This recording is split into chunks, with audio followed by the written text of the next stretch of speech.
All right. Well, hello everyone. I have actually just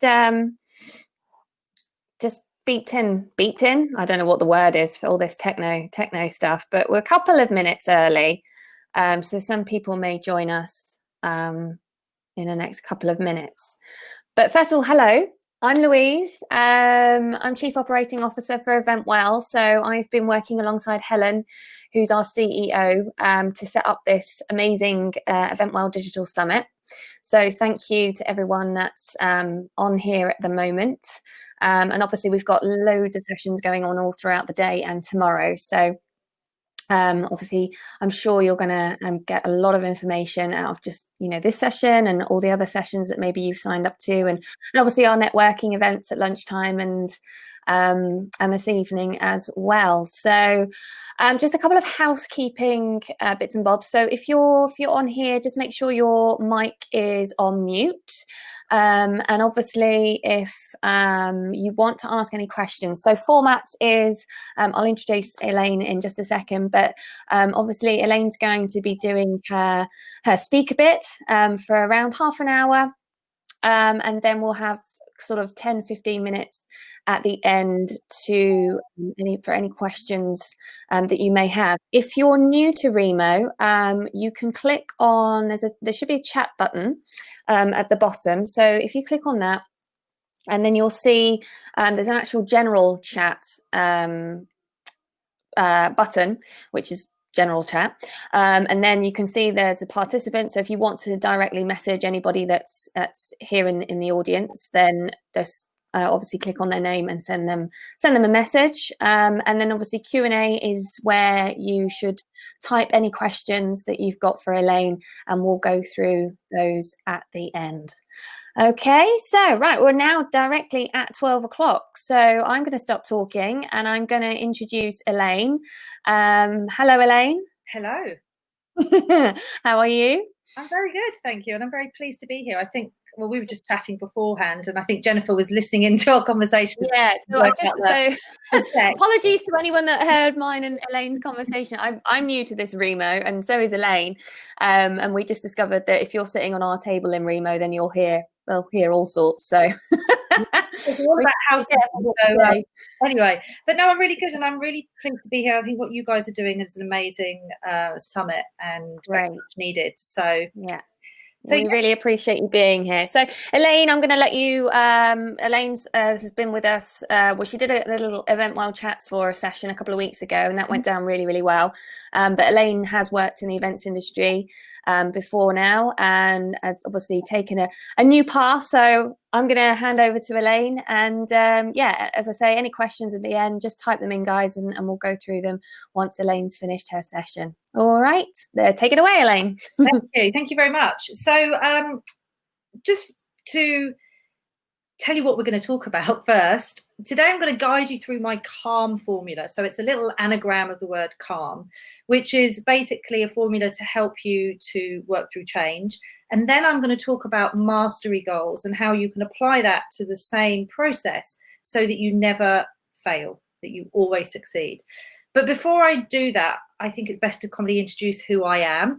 So I'm a life coach and I'm a wellness consultant. But as Louise said, my background is events and hospitality, and I still class myself as part of the industry for the last 30 years because I also host retreats as part of the business that I do. And I also help other coaches run events and retreats as well. So it's in my blood, and I absolutely love doing it. But my path has changed slightly. So I've worked in places like the Olympics, I've worked in the European Games, I've worked in corporate catering and hospitality. So I've kind of experienced it all. And I've also experienced severe burnout, anxiety and stress, which made me suffer with anxiety, panic attacks. I had totally debilitating irritable bowel syndrome, so much so I couldn't leave my house sometimes at the age of 30. So I set about recovering and changing my life, and it's through that I started my business 4 years ago, so that no one else has to experience the things that I used to experience. So I'm pretty passionate about what I do, and I'm very passionate about the topic that I'm talking about today. And in fact, I've talked about this quite a few times in the last few months, because it's so prevalent with what we're experiencing today. So basically, I'm going to talk in two parts. The first part will be about calm, this anagram. The second part is going to be about mastery goals, and then we'll pull it all together. Now, I am going to give you quite a lot of information. Some of it may not be new to you. You may have heard it before. It's always a good reminder. But I know we've got Q&A at the end, but because we're going to go through such a lot in such a short space of time, if you do have questions, write them down now. It doesn't necessarily mean I'm ignoring you, but at least you've got them there down and we can come back to them at the end. Okay, so to begin with, CALM is an acronym, as I say on the word, because to change anything in life, there are easy ways and there's hard ways. And I think if we can remain calm in a crisis or middle of a pandemic, the tools that we can learn from this and we can start to put into place now are going to set us up for life. And I certainly believe that what we've experienced in the last few months has been something that totally shaken us as a society globally. Certainly never experienced anything like this in the 21st century, and hopefully never again. Every foundation of our lives have been shaken, whether it's financial, whether it's emotional, mental, physical, every single aspect of our lives has changed. But there is only one certainty in life, and that is change. So whilst it's not necessarily comfortable, we can really benefit from learning to ride the waves of change, if you like.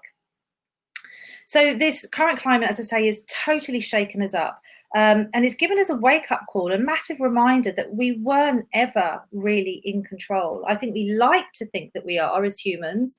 We only have to look at Maslow's hierarchy of needs, and again, I'm sure this is something you've seen a lot of in the last few months, but it talks about what makes us feel safe and comfortable as humans.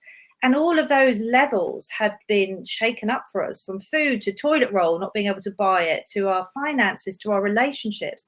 It's made us feel very uncertain. And for a lot of us, we try to create certainty by buying things, like by having our homes nice and comfortable, or thinking that we've got this lifelong security in a job. But none of this is actually certain. Like, everything can change in a moment. And I feel that we've been very much reminded of that change. We are part of nature, and evolution itself is our destiny for all of us. So how can we make this experience more comfortable? And this is what this little formula is here to help to do that. So the first part of this is as we spell calm with the letter C, and that is about control. So I've got it written up on my board in front of my desk, and I've been saying this a lot, but control the controllables. There's a little phrase that I remind myself and I use in a lot of the work that I do. And again, harping back to what you may have seen over the last few months, if you've been watching lots of webinars and listening to lots of things, you've probably seen the little diagram of the circle of influence and the circle of concern, where we talk about what can we actually control in our lives and what can't we control. So if we focus on what we can't control, such as a global pandemic, the weather, whether you'll be made redundant, what somebody says to you, we get so overwhelmed with it because we're trying to control it. We're trying to feel safe. Whereas in fact, if we can park that and focus on what we can control, then we're going to be feeling so much better about the situation. Now, I'm using the global pandemic as pretty much as an example for most of what I'm talking about in this little formula, but you can apply this to anything. Okay, so it could be the situation of something that's happening at work. Focusing on what you can't control isn't going to help you to get to the end result of that change, whereas focusing what you can control will. So what you can control is yourself, your health to a certain extent, like your well-being, what you put into your body, how you move your body, how you think, the actions you take, and how you show up in your life every single day. Those are the things that we can control, but those tend to be the things that we neglect because we're so busy focusing on the stuff outside of us. The second part of the anagram is A for accept and adapt. So we might not like what is going on around us. You don't have to like the fact there's a global pandemic, but we can accept it. So we can accept that this is happening to us. Like I say, you don't have to like it, but you can accept it. And remember, it won't always be like this. Change is as certain as anything. So we know that in 10 years' time, for example, looking back, this is going to be totally different, all forgotten about, and life will have moved on to something else. So we can accept what's happening. And when we choose to accept, it makes it a lot more comfortable for ourselves. Adaptability is key. And in fact, I believe it's probably one of the best life skills that we can have, because life is going to constantly change and evolve. And if we can't be adaptable, we're going to have a very bumpy and uncomfortable ride. So we think about the businesses that are really thriving at the moment. Those are the ones we've seen that have been really adaptable. If you're working from, used to working in an office, you're now working from home.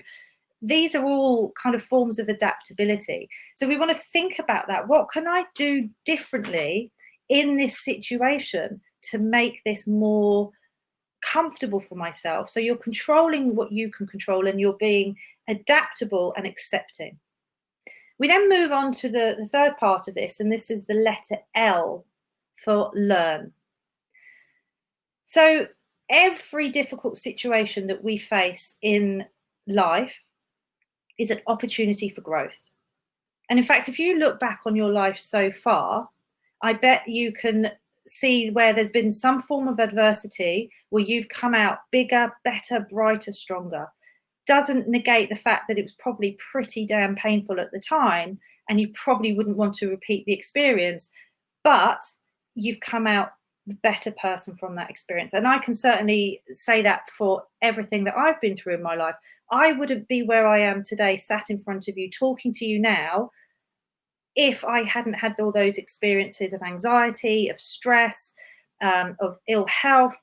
And believe you me, I would not want to ever experience all of that again. But I am so honored and grateful that I've had that experience, because that learning has helped me to help other people.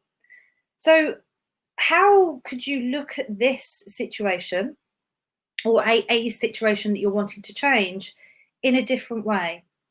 How can you look at this and apply the fact that you may have learned something from it? So if this situation was happening for you, this is one of my favorite questions. If this situation was happening for you, what could it be showing you? And again, you can apply this to anything.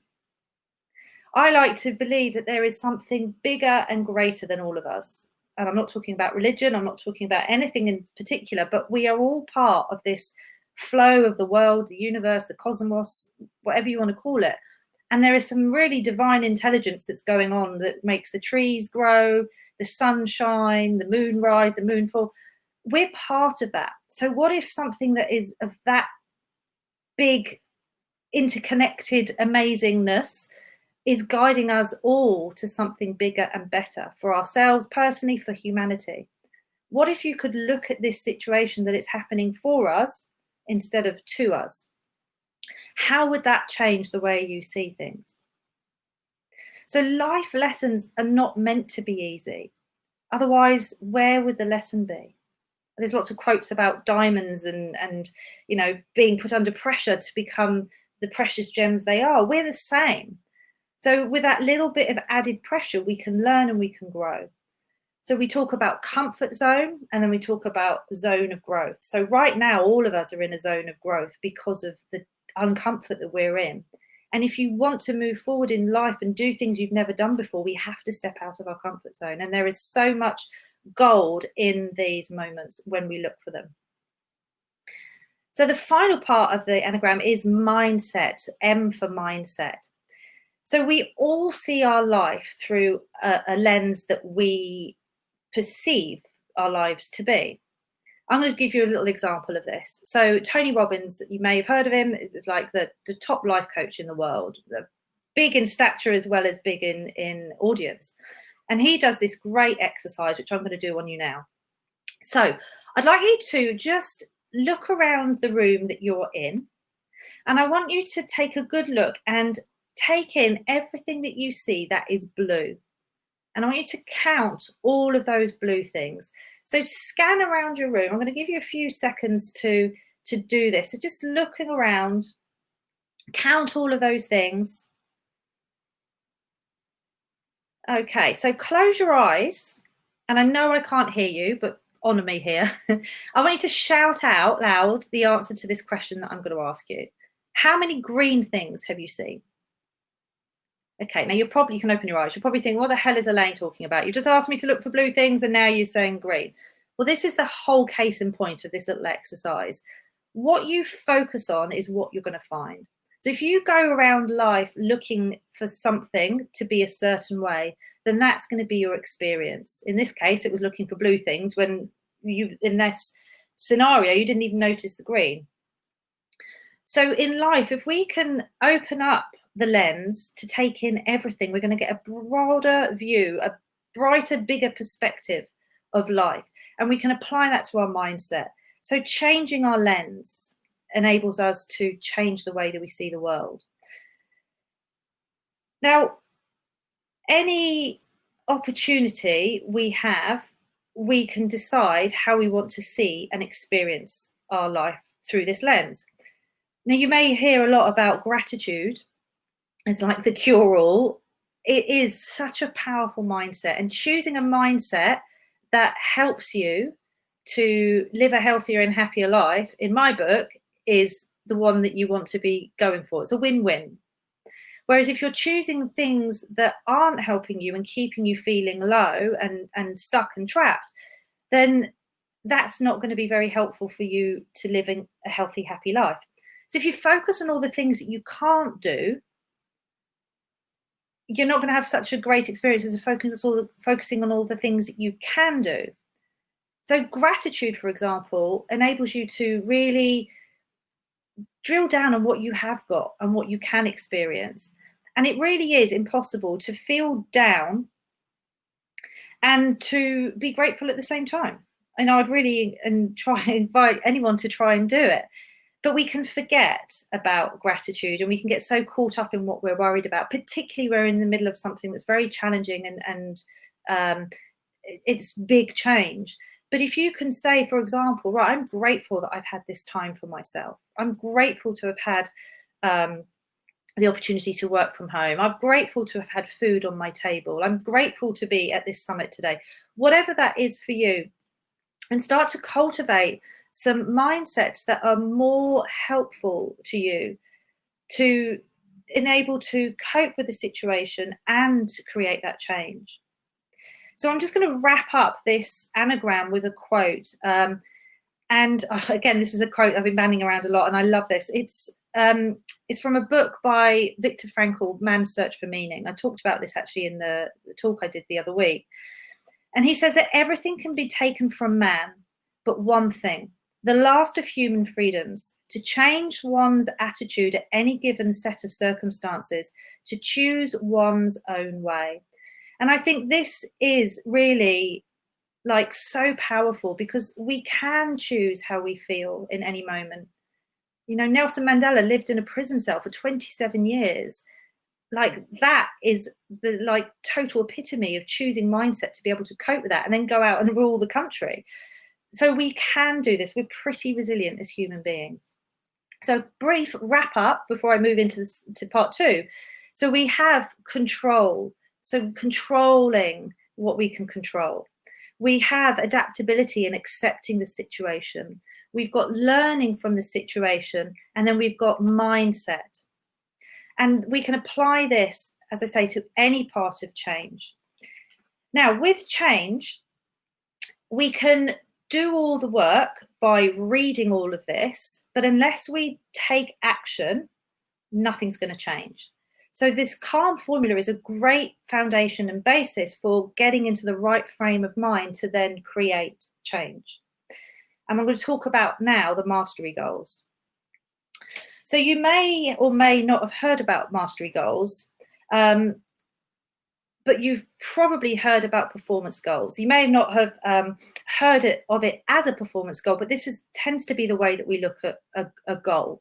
So a performance goal is where you, for example, would do an exam and you would either pass or you would fail. Or you're doing a competition, you're, you know, perhaps competing in something, and you either win or you lose. So it's pretty much defined by success or failure. It's kind of the way that we've all been brought up in school. It's kind of the way that society teaches us. I'm either successful or I'm not. I'm either a failure or I win. So mastery goals are a little bit less about the success and failure and a little bit more about the success path. Now, there's a book, an amazing book by Carol Dweck called Growth Mindset, and she talks about the two types of mindsets that we have. So we're not born successful as such, you know, like we're not born with the abilities to do everything. So, for example, Michael Jordan says champions are made, not born. And that's so true of us. If we want to be successful at something, we have to work hard to get it. You know, you're not born an athlete. You've got to work damn hard to do that. And it's the same with everything in life. But the problem with a performance goal is when we view it as success and failure, then we can get very upset when we don't win. We feel like everything's just like collapsed and fallen apart. But failure is really important to success. It's where our learning comes. Harking back to what I was just talking about earlier with the anagram of calm, like learning is so important. If we just followed a path and everything just worked out, then we're never going to learn anything. We're just kind of just following the numbers, if you like. So learning is so important for our life, for our successes overall, and for our kind of health and our happiness. And failure it's actually so common, but we're kind of led to believe that it's shameful or it's embarrassing or humiliating.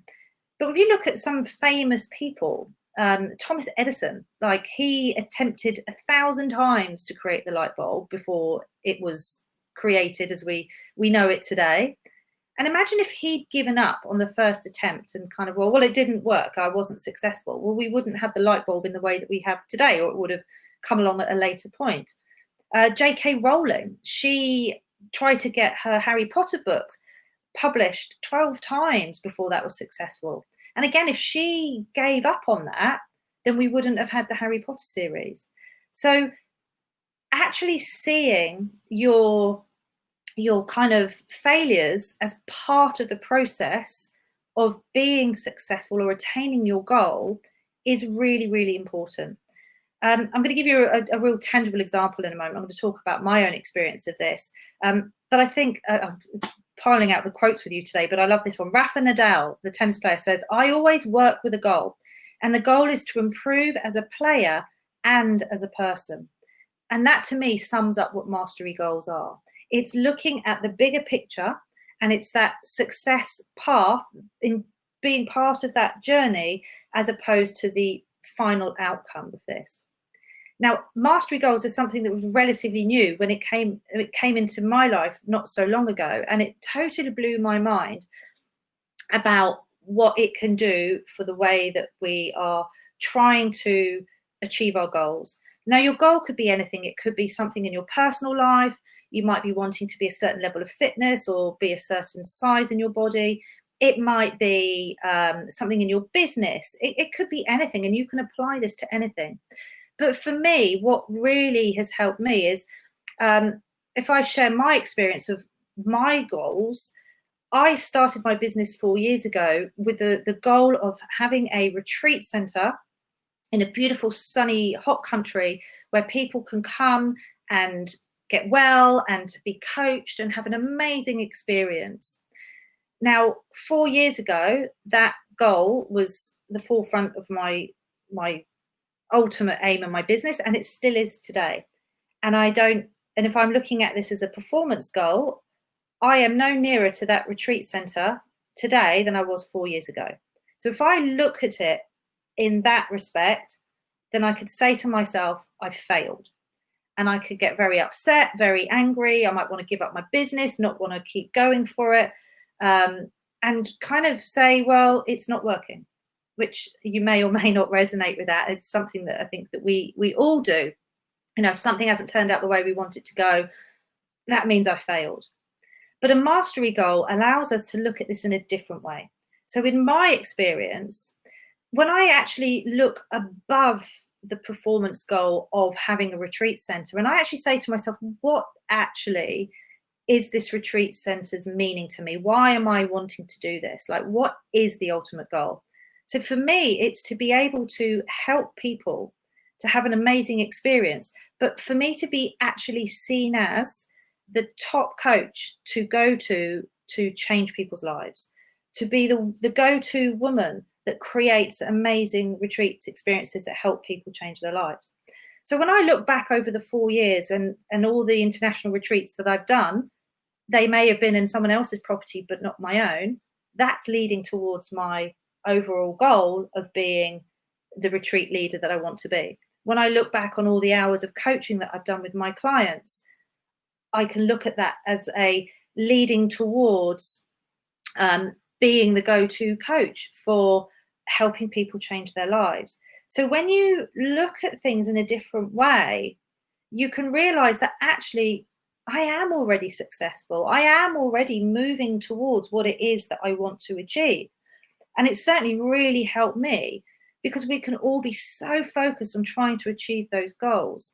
And when you can take that step back and actually realize that everything that I'm doing is building me towards where I want to get to, every single part of this journey is leading me towards success. I cannot fail. Yes, I can go slower. I can do things that might sabotage me, but fundamentally, I'm always learning. So if I had an experience that I may have deemed not successful, I could say, well, actually it is successful because I've learned from it. I'm not going to repeat that again. I've learned from it. I can move forward. So I'm still moving towards my goal. So with performance and mastery goals, it's not about having one replace the other. So yes, I still want to have a retreat center, but my overall arching mastery goal is to be the best coach that I can be to help my clients change their lives. So therefore, everything that I'm doing is leading me towards that. And the retreat center is just a part of that. So where could you apply that in your life? Where have you got something that perhaps you've been so close to it that you feel like it's not working? I mean, it could even be where you are right now with work. But it's just taking that step back and going, okay, so I may not have work coming out of my ears at the moment, but what I've learned over the last years, all those events I've worked in before, these are leading me towards my overarching goal, which is to be whatever it is for you. Okay, so we're coming up towards the end of the time here, really. But before I kind of sum up the whole talk, I think it's important to remember any of this work that we do on ourselves, if we're doing it from a place where we are in overwhelm and stress, we're not going to get the best results. So the first thing to do before you do any of this thing is just to kind of take a step back, have a breathing space, change your scenery if you need to. If it's just going for a walk before you start to apply these things. When you're in a kind of calmer and kinder to yourself mindset, then you can start to apply these calm sort of practices of thinking about what I can control. And then starting to look at things from a different way. If you journal, if you're used to writing things down, this is a great way to do it. And you don't have to do it all at once. Remember, these are little bits that you can do every day to kind of help you to kind of stay calm and focused. So just as a wrap up of here, we've got the calm analogy. So we're controlling what we can control. We're accepting and we're adapting to the circumstances. We're learning from the experience. We're choosing mindsets that help us. So we're choosing gratitude and we're looking at life through an open lens. We're not closing ourselves off. But then we also now need to take action. So we look at the goals. We're looking at what it is we're wanting to achieve. And are we beating ourselves up over the head with these performance goals? Can we take a step above this performance goal and actually create a mastery goal, which enables you to see the progress and enjoy this whole process of change, of growth, of learning? And then by doing all of this, you're going to have a much more enjoyable experience. And life at the end of the day is all about the journey. It's not about the destination. So if we're always looking for that final piece of success, we're always going to be disappointed. So if we can enjoy the process, we're going to have a much, much happier experience, and you'll always be successful.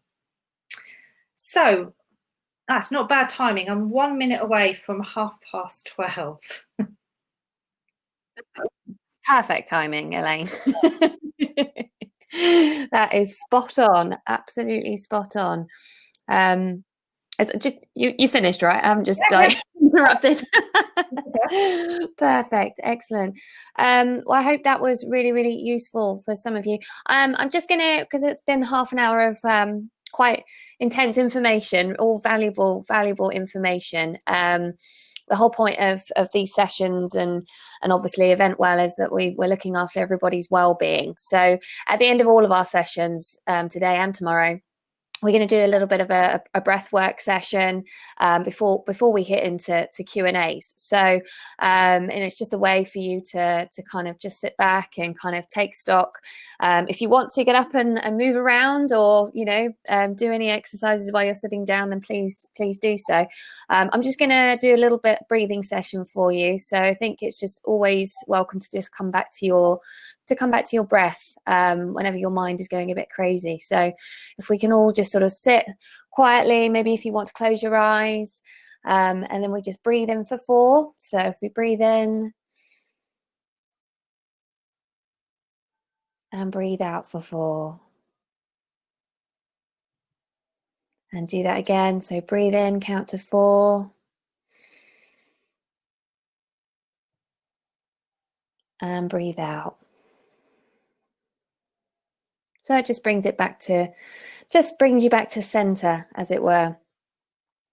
Thank you, Elaine. That was fantastic. I really, really enjoyed, and those quotes, I really enjoyed all your quotes that you gave there.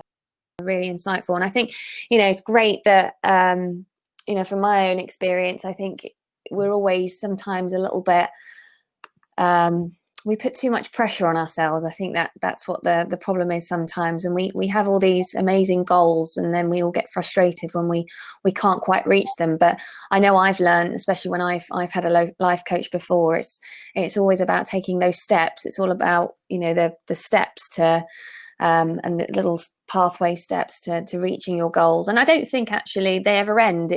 It's just ongoing, and your goals change, as you quite rightly said. So really, really good to remind ourselves of that. I'm just having a look. There doesn't seem to be any questions as such in the box as yet. So if anyone does have a question, feel free to type away in the Q&As.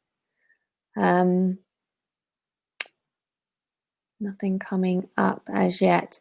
Elaine, maybe you could just let us know, or maybe even type in just details if anybody wants to contact you outside of these sessions, where they can find you, how they can contact you if they want to work with you or find out any more information.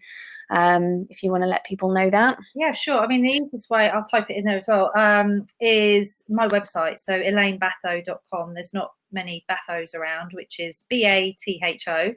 And that's usually the best way. You can contact me on there. You can read a little bit more about me. I've got courses and things as well that you can look at. So yeah, that's probably the best way. So if I just put that in there. Great. And of course I'm on social media.